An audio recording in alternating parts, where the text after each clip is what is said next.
Amici bellini, vediamo perché hanno parlato tutti, e hanno parlato veramente tutti. Koulibaly, Politano, ha tornato pure Lozano su certe dichiarazioni, che insomma così. Però come al solito voi mi vedete, ma vogliamo trasformare questo problema dello schermo dell'iMac in un'opportunità, con un Ambrabam, vediamo se riusciamo ad andare meglio così. Che dite, è meglio? Però vuol dire che i video... Cominciamo nel frattempo, cominciamo. È un martedì pazzesco. Rumori incredibili, rumori. Allora, amici bellini, magari la qualità video è pure meglio, potrebbe anche essere, solo che a me per fare i video mi ci vuole il doppio del tempo, perché tra l'editing, le cose, poi devo aggiungere comunque l'audio separato del microfono, perché non posso per avere una qualità audio poi rinunciare alla qualità, no, la qualità video, per rinunciare poi alla qualità, non siamo noi che dobbiamo porgere, la gente che deve porgere. Benvenuto, non si vede qua, però io lo so, benvenuto Sparvi, uno degli ultimi iscrivetevi al canale e i like stavolta li dovete lasciare per Kalidou Koulibaly, che si incontra con la Chuck. No, Chuck è insomma diciamo il titolo del...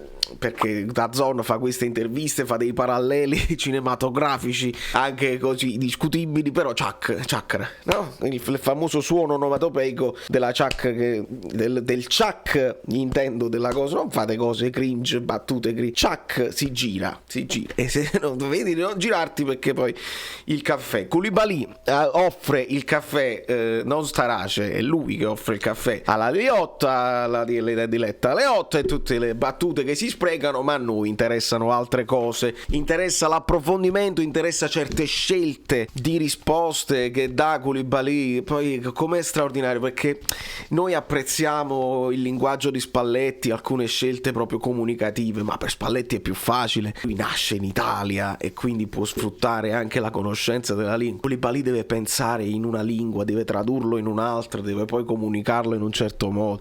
Non è facile, ragazzi, non è facile, e questo poi ritornerà anche come concetto sul fatto che Lozano è tornato sull'argomento e ha voluto scrivere 2 post, cioè l'ha scritto in italiano, però è una traduzione praticamente da Google rispetto allo spagnolo, e questo ti fa capire delle cose, perché poi lo devo ai tifosi della Napolitana, è ovvio che non l'ha scritto lui così, è la traduzione che poi risulta in questo modo. Quindi quanto è importante il linguaggio, quanto è importante comunicare quello che effettivamente si ha dentro e quello che effettivamente si pensa. Questo teniamolo sempre ben presente quando si parla di leadership, quando si parla di giocatori che sono ad un livello altissimo. Spalletti, se dovessi tu fare un western, caro Koulibaly, che ruolo gli daresti? Il cowboy, perché ha questo alone di mistero, la ricerca della giustizia e delle regole. Ah, non lo sceriffo. Perché lo sceriffo? Cercavi una cosa tipo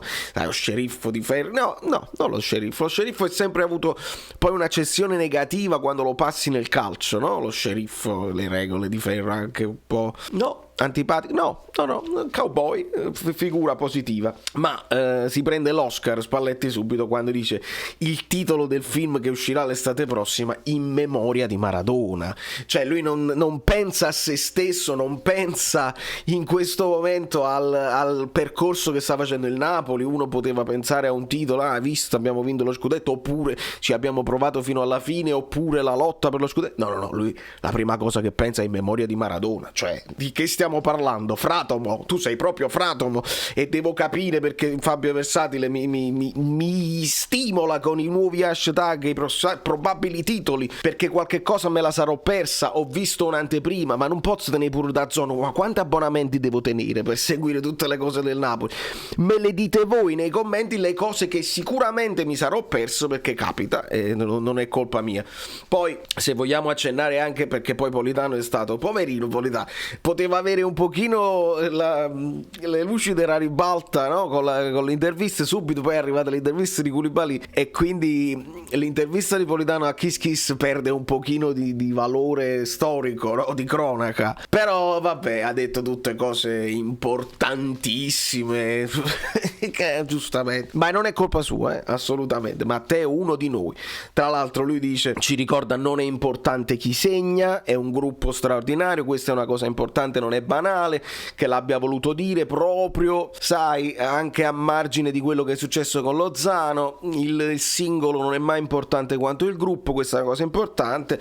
E poi ci ricorda la leadership sia di Insigne che di Koulibaly. La leadership di Koulibaly ce la ricorda anche, no, Insigne, al contrario, la leadership di Insigne ce la ricorda anche Koulibaly, e questo non è una cosa banale visto che siamo sempre nel periodo in cui si parla del contratto, eccetera eccetera. Ma un altro passaggio fondamentale che voglio sottolineare di Koulibaly è quando lui, per parlare di Osimhen, che dice un anno difficile, adesso sta anche sorprendendo oltre le aspettative visto l'anno difficile iniziale, tranquillissimo, umile, fa ridere, scherza con Manolas e con Insigne aiutato da Gattuso. Voglio sottolineare, dice Koulibaly, il lavoro che ha fatto Gattuso su Osimhen. Poi arriva Spalletti e riprende da dove Gattuso ha lasciato.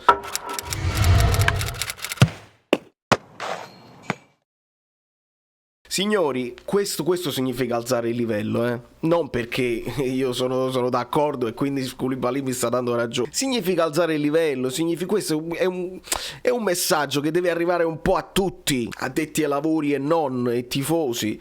Non dobbiamo per forza sputare, e lo dico proprio in napoletano, sputare nel piatto dove abbiamo mangiato per un anno emozioni, sensazioni positive e non, perché praticamente dobbiamo esaltare quello che è arrivato adesso. Si può fare anche senza demolire quello che si è fatto l'anno precedente, e poi a volte anche con disonestà, no? Nascondere le cose buone, sottolineare solo quelle cattive che ci sono, e chi l'ha mai nascoste? Vedi, anche questo è importante, cioè avere l'onestà di analizzare tutto, e l'abbiamo detto nel momento in cui è arrivato Spalletti, che si vede che l'esperienza poi fa la differenza, no? Stiamo parlando di 20 anni e più di panchina, di esperienza in più, ma deve farla la differenza, se no dove andiamo? Però non significa poi demolire tutto e fare finta che Gattuso è stato il peggior allenatore della storia del Napoli, perché è una cosa disonesta, brutta e cattiva, e Koulibaly ce lo ricorda e gli piace proprio, non è che glielo chiedono, tu dici a domanda rispondo eccetera eccetera, fa la frase di circostanza, non lo mette lui in mezzo, si parla di Osimhen e Koulibaly mette in mezzo Gattuso, e Gattuso ritorna poi anche in tutto il discorso, perché quando arriva Spalletti si chiede e dice non è possibile che questa squadra non vince, c'è qualcosa che non va, che io devo capire, ma, e ce lo ribadisce, quindi non era una frase fatta nemmeno quella di Spalletti, noi riprendiamo dal lavoro buono fatto da Gattuso e ci aggiungiamo del nostro, del nuovo, che stiamo vedendo, no? Un po' più calma nell'affrontare le partite, meno nervosismo, più pazienza, speriamo di continuare sempre così, e quindi Koulibaly dice chapeau a Osimhen, quindi con questo francofono, no? Perché siamo tutti africani e francofoni. Io dico chapeau a Koulibaly per il suo atteggiamento, che non è solo frate, ma è proprio leader vero. Ci cita anche Jorginho, che è stato uno di quelli che lo ha accolto quando lui è arrivato in Italia.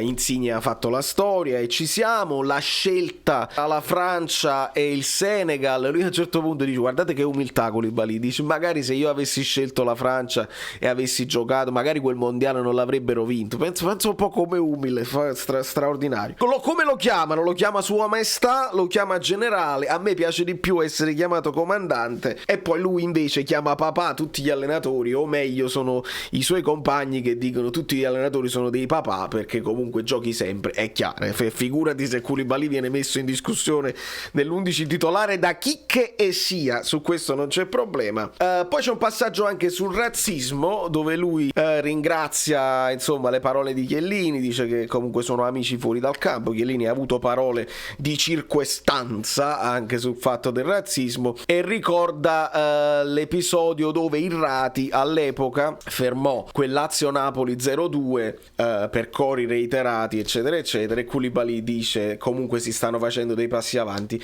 Qua io mi permetto con grandissima umiltà di contraddire Koulibaly, non si è fatto nessun passo avanti, perché stiamo sempre alle solite, e un allenatore ha fermato, e tra l'altro se voi andate a leggere le cronache dell'epoca, Irrati voleva proprio fermare la partita e gliel'hanno impedito la polizia gliel'ha impedito, no, la partita deve finire perché poi problemi di ordine pubblico. E invece dopo l'annuncio dello speaker e gara sospesa per qualche minuto hanno continuato, sta nel referto, quindi è proprio storia, hanno continuato a fare le cose razziste. Dopo questo episodio sono finiti i cori razzisti? No, quindi non c'è così.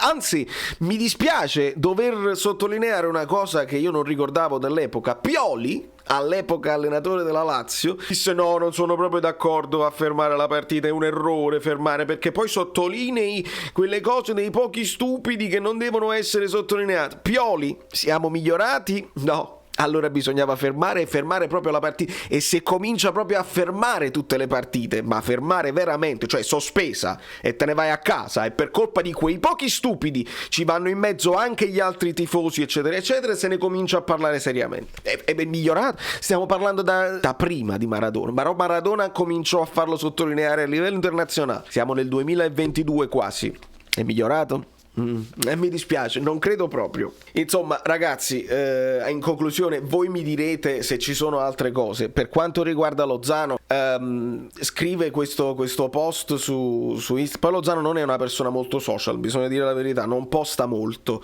e quindi quando posta, perché poi dice posti solamente per giustificarti così.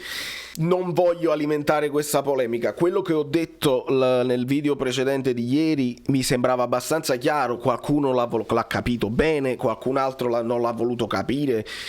Io alle volte penso di essere io. Se voi non mi capite, o è un problema di comunicazione che sono io non bravo a farmi capire, oppure qualcuno che non riesce a capire, perché non è detto che sia colpa mia, sempre. Alle volte può essere. Io l'ho detta bella chiara, non è un dramma, non è grave, era evitabile, era assolutamente evitabile. Lo sappiamo da tifosi maturi che tutti i giocatori, Cavani, Lavezzi, vengono a Napoli, fanno un exploit, se giocano benissimo vengono poi presi di mira dai grandi club e vanno tranquillamente a migliorare come carriera, non c'è problema, lo sappiamo e non ce ne facciamo un cruccio. Siamo più contenti quando un giocatore come Koulibaly, che potrebbe giocare per i grandi club, alla fine resta con noi. Ci abbiamo sempre il dubbio, non è arrivata l'offerta giusta, oppure sei tu che sei voluto rimanere, starà sempre nel mezzo la verità. Quindi io non ho problema che Lozano aspiri ad andare in un club più grande, lo deve dimostrare. Quello che è sicuro è che lo deve dimostrare. Se lo dimostra, se diventa decisivo, se torna a essere titolare inamovibile, se quando gioca è assolutamente uomo partita, ben venga lui, per lui, e ben venga per noi, perché vuol dire che ci farà fare punti, e poi si fa il mercato e come va via Lozano ne arriva un altro, e non c'è proprio problema, perché noi solo la maglia ci affezioniamo a pochi giocatori. Uno, parlo a livello personale, uno è Mertens. Se Mertens va in un'altra squadra vado in difficoltà, se Koulibaly va in un'altra squadra vado in difficoltà, non riesco a immaginare un Insigne in un'altra squadra italiana, vado in difficoltà. Napolitano si è fatto male un ass, però tra l'altro Malquit è tornato a disposizione, quindi vi posso già dire che gioca Di Lorenzo, senza dubbio. Di conseguenza, per chiudere, perché poi è lungo e non ve lo vedete, Lozano si sente il dovere di dire: io però non voglio ritrattare cose che non ho detto, la gente mistifica le mie parole. Non puoi dire che non l'hai detto, si è visto nell'intervista, l'hai detto. Che poi tu dici i fatti sono questi, che sto a Napoli, che ho gli amici napoletani, i figli che parlano napoletano, la famiglia, e chi ha detto il contrario? Non è che questi sono i fatti, e lo sappiamo che sono i fatti. I fatti sono anche che tu hai dichiarato di voler andare in una squadra più grande.